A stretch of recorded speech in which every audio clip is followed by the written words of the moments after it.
let them talk. I'm Paul DiRienzo, and got another great show in store for you here at our beautiful and wonderful M&N Studios. Well, joining me is Georgette Fleischer, and she is a very interesting person in more ways than one. And the one interesting thing we're going to be focusing on this time is her work organizing unions for the poor adjunct professors. And you all know who you are, who labor and are the underbelly of the great educational systems of New York, and yet get ridiculously low pay and no rights, and are treated pretty much as expendable human beings. And so here's somebody who had the courage to stand up to that, and she's going to tell us her story and how to get involved in helping your local neighborhood adjunct survive in this very tough economy. Well, thanks for joining us, Georgette. Thank you so much for having me. Great having you on. Great. So let's. What do you teach? So I teach English and comparative literature and writing intensive classes. Mm-hmm. Great. At Barnard College. At Barnard and also at Columbia. Okay. And so this all. How did this all your adventure begin? Was this an adventure? And I guess we should start at the beginning. Yes. And because we sort of introduced, we know what it's about adjuncts. We know about fighting for their rights in the union marketplace. Yes. And you know, anybody who's gone to college and has been a teacher or has spent some time as a TA knows what that could be like. So tell us a little bit about how you began and how things developed the way they did. Yeah, so I did my PhD in English and Comp Lit at Columbia, and I wound up working as an adjunct at Barnard right across the street, and also at Columbia. And I have been there for 17 years. I had been there actually for about 14 years. When things started to shift, you know, conditions had not been great up until that point. Certainly pay for adjunct professors was not sumptuous. We didn't have any benefits, but it certainly felt like a collegial environment. Let's stop there for a second and just define, what is it, for folks who don't know, what is an adjunct professor? What is an adjunct? Are they actually, do you say adjunct professor or just adjunct? Some people say adjunct, some people say adjunct professor. My title was lecturer until a new president came in 2008, and all of a sudden our titles started shifting, and the word adjunct started appearing in front of our titles. And instead of welcome back faculty member, we started getting welcome back part-time faculty member. So these are shifting terms. I see. What does an adjunct do? So an adjunct usually is a part-time faculty member. And the union actually at Barnard is mixed. It's both part-time and a few full-time faculty members. But we teach, we are actually the majority of faculty members in the United States now. That's been true for about 10 years. It was around 2007 that things switched. What's the difference between adjunct and like a full professor and the other types of professors? Right. I've tried to figure that out myself. So adjunct is certainly as opposed to a tenured or a tenure track professor. A person who comes in, is hired full-time, is sort of cultivated to become part of the institution, and after a review process that goes on for 7 years, gets tenure, whereby the person can really not lose their position unless something egregious happens. I see. And so their pay increases. A professor is someone that they're looking for, the school is looking for. They recruit you, they find you, and then they groom you to work for them, and they give you the confidence that you won't be fired, so that you can pursue whatever style you wish in teaching and whatever areas you wish. Yes, and they also, they also do a national search for those kinds of positions. I see, but those are just a minority of people, even at a great school like Columbia and Barnard. I think that's not true at Columbia. It is true at Barnard now. Really? So it's different. Okay, well, how has that changed? Why has that change happened? I think that Barnard has relied more heavily on adjunct, contingent faculty, and it relies more heavily on adjunct contingent faculty than colleges in its league. In other words, the other very high. It's a highly placed college. It is a highly placed college. It's unusual in that regard, in that it's a college at this level that's relying as heavily as it is on contingent faculty. 60% of the faculty. Right, 60% are temporary, and temporary means temporary. Not necessarily. Not necessarily? Not necessarily. Although I think one of the problems is the administration wants it to be like that. But here I had been teaching there for 17 years. Wow, that's a long. I mean, it's a long time. You're a senior teacher there. Yes, and right? and you didn't just walk in a year before and run into some problems and then file a lawsuit. No, this is indeed, yes, a serious thing. As one of my colleagues put it when he learned what happened to me, he said, "You've been a fixture here. You have been a fixture here. That it will seem very strange to be around the English department and not have you be here." How did your saga begin? So I mentioned that about 3 years ago there started to be some difficulties. I was underpaid for a course. I raised an issue about it. I didn't get a very good response. A course that I had taught for 12 consecutive years all of a sudden was taken away from me with no forewarning. I attempted to bring a faculty internal grievance through the rules of the college, and I came into the provost's office to have a meeting with her, which I thought was going to be about scheduling this faculty internal grievance, and she announced to me that I wasn't going to get the faculty internal grievance because she did not, because I was not a faculty member. So you weren't allowed to grieve. Yes. For folks who don't know, what is a grievance? So this is when one feels that one's rights as an employee have been abridged, and one asks for review of the decision. Right, and that's a time-consuming thing in which there's people who have to review it, sometimes committees that have to review it, and they have to write a reason for why they're doing one thing or another. That's and that is something that's there to protect your rights as an employee. Absolutely. Right, but many of us don't have even that. I mean, they can just say, for whatever the reason, you're deferred. Get out of here. We don't want you. So this is something. Teachers, it's a little different.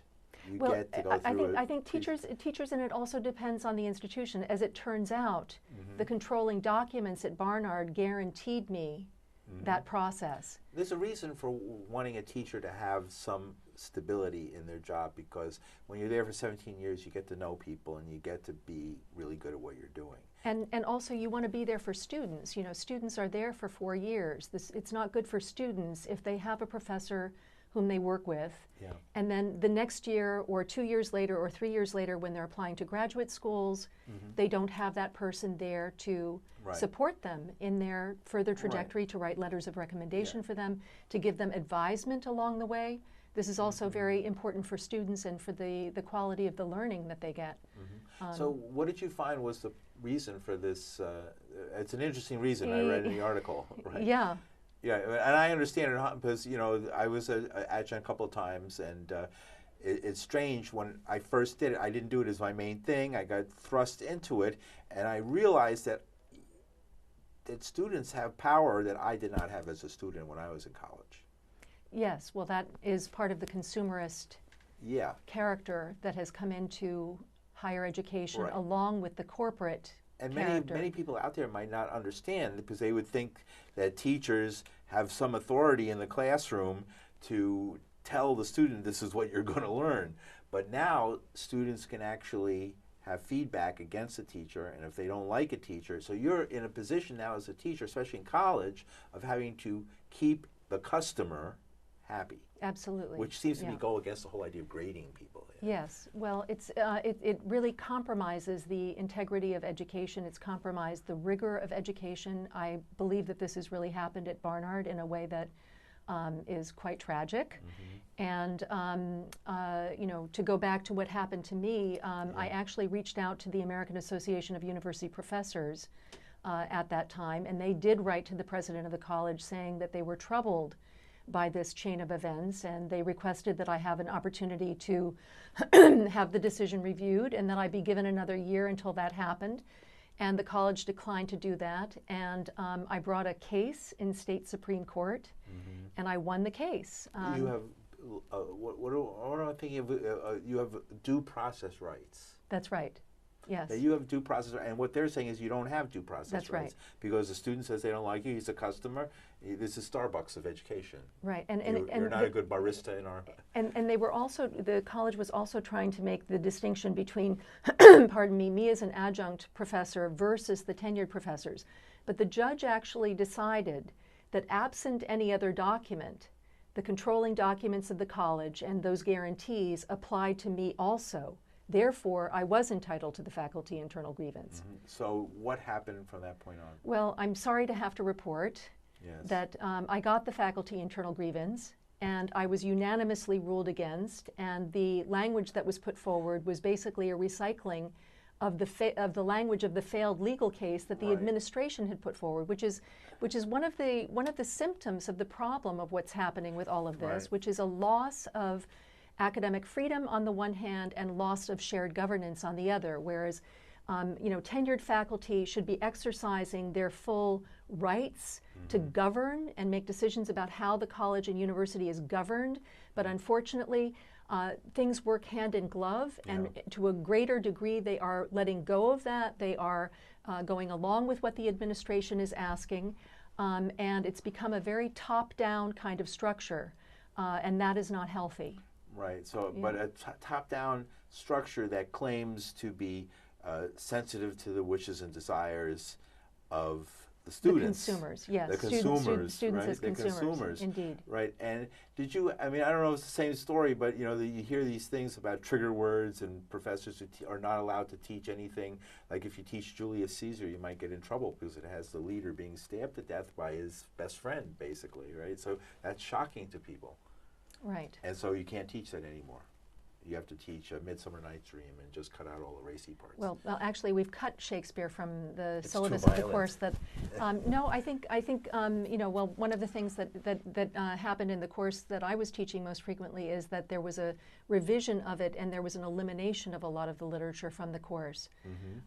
So Shakespeare, sadly, fell on the chopping block there. Oh, I see. Well, that's okay. I see. So that's interesting. So this is all part of that. So that being said and done, right? So teachers now don't have the power, professors, people in college level, to teach what they are hired to do, teach what they know to the students. They have to almost now teach what they're being told to teach, or else face. That is what is happening, and this is the thing that makes it problematic, is that most people who are really involved in teaching students would agree that those of us who are interfacing with students and working with them intellectually are the ones who are really qualified to determine methods of teaching, materials of teaching, and so forth. This gets into the academic freedom. What's happening now is that with this top-down approach, there was a curricular review at Barnard a couple of years ago, and there were committees, and we were asked to give feedback,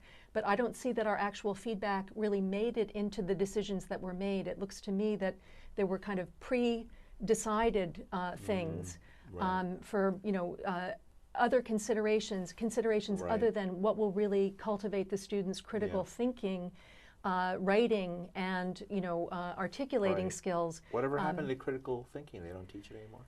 I'm afraid that I don't think that it's being taught as rigorously as it needs to be. Right. They're not teaching it at the lower levels, that's for sure. High school and unless you're a very, very talented teacher who can get past all the and are lucky enough to have tenure and have a good relationship with your principal. But I think that's very I think it's very short-sighted. I think that the students are actually very intelligent and they're capable of a lot. If you ask them to do a lot, to really think, they will do it. They might protest in the streets like they did back in Columbia in the '68. I remember those days. And actually, there are some wonderful activist students at Barnard who continue to give me faith in this process. Oh, great! So tell me more about where the thing went. How did you respond to this daunting situation? So by that time, I had already started organizing the Barnard contingent faculty, and my thought was, we're going to get a union. We're going to get a contract. That's going to give us everything that we need. So I wasn't really overly worried about what happened with the faculty internal grievance. I felt that the legal decision was a victory. It was a precedent that could be used by others to defend themselves. And the thing to do was to look forward to the union contract. And I was elected to the bargaining committee along with 4 others. And it was a very long, drawn-out process, tremendous resistance on the part of the administration. Hired first one union avoidance law firm and then a second union avoidance law firm that is kind of notorious. So by the time they really fought this, they really dug in. They fought. So this isn't just about you. I mean, one person they don't do this for. This is because they want to set a standard, use you to set a, and somebody who's there 17 years, you'd think you'd be the strongest position, but in fact, you might be the person they want to go after, so as to set the precedent. Absolutely, and you know, I should also say that in addition to the union organizing, I've been very outspoken in public speeches and things that I've published, articles that I've published, promoting, you know, promoting the union. When we had trouble with negotiating a contract, I promoted that we should vote for a strike. Who is the union? Who is the? So we are covered under Local 2110 of the UAW. This is the same local that is working with the graduate workers of Columbia right across the street. Right. And they have their longer history actually with this particular local is with the support staff both at Barnard and Columbia and Teachers College. And then there's another local, 7902, which covers the NYU and New School adjuncts. And then the other faculty group under Local 2110 is GSOC, Graduate Student Organizing Committee, the NYU graduate students who teach. Right, the TAs. So yes, yeah. So there's kind of an interesting checkerboard that's developing of faculty and graduate student groups under UAW, under a couple of locals. I see. And so what right, do you have a contract? Is there one contract for Barnard, or is there over? Yes, so each membership unit has its own contract. Now, we wound up with a contract that I have some critiques of. It won very good salary increases, but I am concerned about the job security in the contract and concerned about academic freedom in the contract. And indeed, it wound up that the administration used some of those not very filled in areas to terminate not just me, but several other faculty members, several other long-term faculty members. Oh, I see. Really long-term. I mean, 3 of us have taught at Barnard for close to 20 years, never fewer than 4 courses a year. Would they replace you with somebody with less experience, and would that person be paid less because they had less experience? Actually, what they did in the first-year writing program, I mean, it's sort of different in each department, is they decided that they were going to start hiring full-time people to cover these courses. The problem is, I applied for one of those full-time positions. I think I'm eminently qualified for it, and I'm the only internal candidate who was not either interviewed or hired. Right. You get the feeling that that's retaliation. It kind of seems that way. I certainly have every credential for that position, and you know, they hired one person internally who has an MFA from Columbia and another one internally who has a PhD from Columbia. I have both, and I didn't even get an interview. I see. Okay, so how does the union take this? What are they doing? Well, they have filed a grievance on my behalf. They filed unfair labor practice charges at the National Labor Relations Board. And the latter, we are waiting on. The NLRB. Yes, that's right. That'll take a little while. The grievance proceeded on August 14th, and I just received last night a 5 single-space page letter justifying a rejection. Oh, I see. And who does the grievance? Who looked at the grievance? So arbitration? No, that isn't arbitration. So I was represented by the union on my side. And the college administration represented itself. It brought from the general counsel's office, it brought the provost, it brought the person who's the director of the program from which I was fired. And it was them on one side and we on the other side. That committee makes a decision based on? At this phase, it's actually the provost who made the decision at the Step 2 grievance. And what's a provost? So the provost, and at Barnard, she's the provost and the dean of the faculty. I see. And she oversees all of the academic programs. She oversees all of the departments. For instance, when we were on route to potentially striking, she's the person who called a meeting of all of the department chairs and by report stated that they should prepare themselves that if we go out on strike, they're going to replace us. Oh, really? Yes. So they would have just replaced. Don't you have a contract? I mean, is there no strike clause in the contract? Well, at that point, we didn't have a contract. We were going to go on strike because we couldn't come to agreement about the terms of the contract. And they were just going to fire everybody. This is what we were reported, that this was the request. Unusual in New York City, which is a very union town, especially then at a institution, a liberal higher education institution like Barnard College. It's quite Bernie stunning. Sanders just gave a speech last night across the street from you guys over at the church, and so Riverside Church. So, Are you surprised? Were you surprised? I I've been- tell you because of my personal Yeah. experience, I unfortunately wasn't surprised, but Yeah. I could see how people would be surprised. Yeah, I've been surprised. I think, and remember, I go back 17 years with Yeah. Barnard as a college, Right. and so I do think of it as an You institution. were walking up and down those stairs. You know. For many years. Yeah, yes. yeah, and I think of the whole premise of a women's college as being founded on really firm principles of. Yeah. Social and economic justice, and it just has been very difficult for me to understand why the college administration has betrayed those wonderful principles. Why it would do that. That's another way, in addition to the things that I've said about how it's compromising the education the students are receiving, that it's betraying the very principles upon which the college is based. And it's been disappointing to me. It's been disappointing to a lot of other people, including many alumni who have been writing to the president, urging her to reinstate me. And you're right. Columbia and Barnard are, they're top. They're up there. They're Ivy League schools. They're at the top level of schools in the country, and they have a long history of, Columbia College goes back to it was founded back in the 1700s, right? That's it used to be called King's College. Right. It was down by Manhattan, right? It has Alexander Hamilton went there, for all I know. I mean, it goes way back before the American Revolution to the colonial days. It's one of the oldest institutions in America.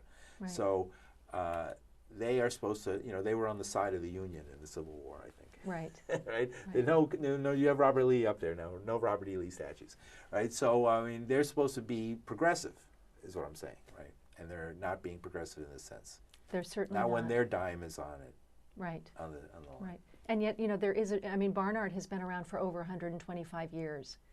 And if you think of some of the, illustrious alumni from earlier years, like Margaret Mead and Zora Neale Hurston, these are intellectuals who went to school there, who went to school at Barnard, who carried on at the highest possible level the humanistic traditions that I think many of us have thought that this is what Barnard is.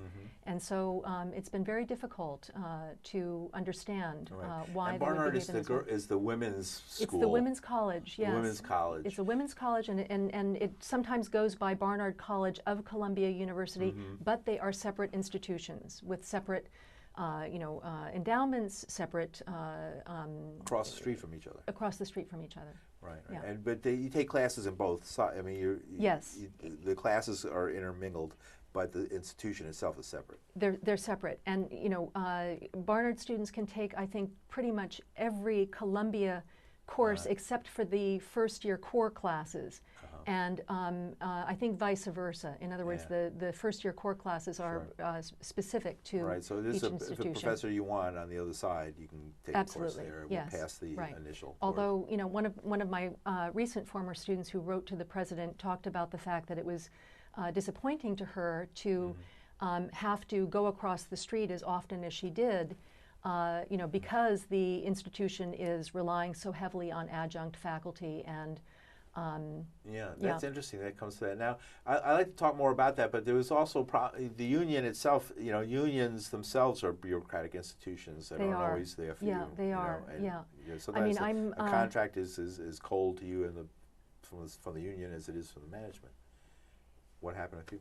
Well, as I said, I had some issues with the contract, and my idea is.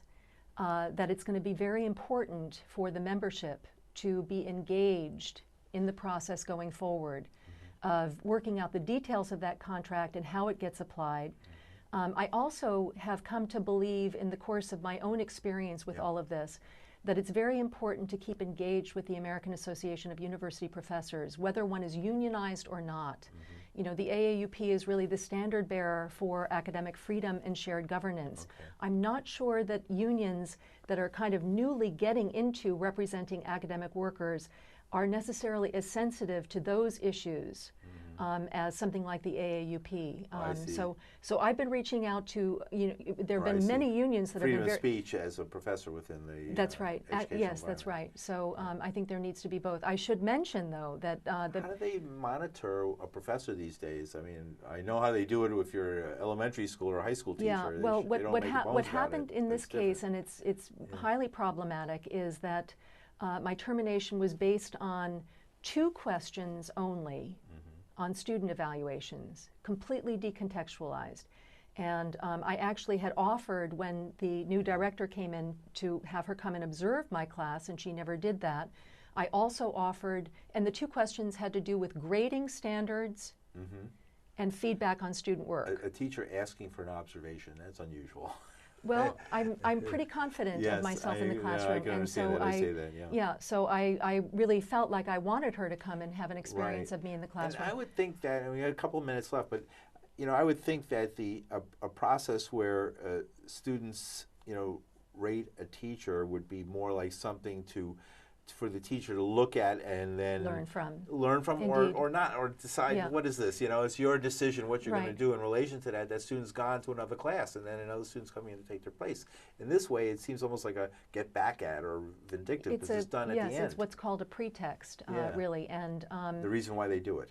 Yes, more than they care about the students' opinion of the professor. Yes, I think that this is unfortunately what's happening, and the other thing that needs to be stated is that there is demonstrably a strong correlation between the kinds of grades one gives and the kinds of evaluations that one gets. Of course. Huge correlation. Of course. I thought everybody knew that.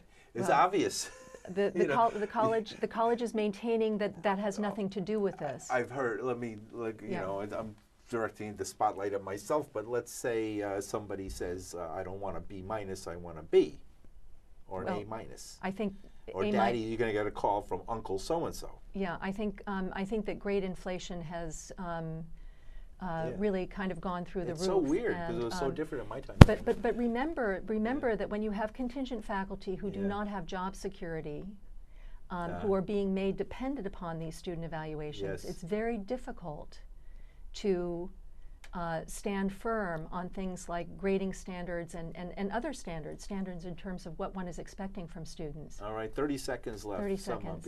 Yeah. Georgette Fleischer, well, you're a very interesting person, very interesting struggle that you're fighting here against all odds, and maybe you'll win because of that. Right? Yeah.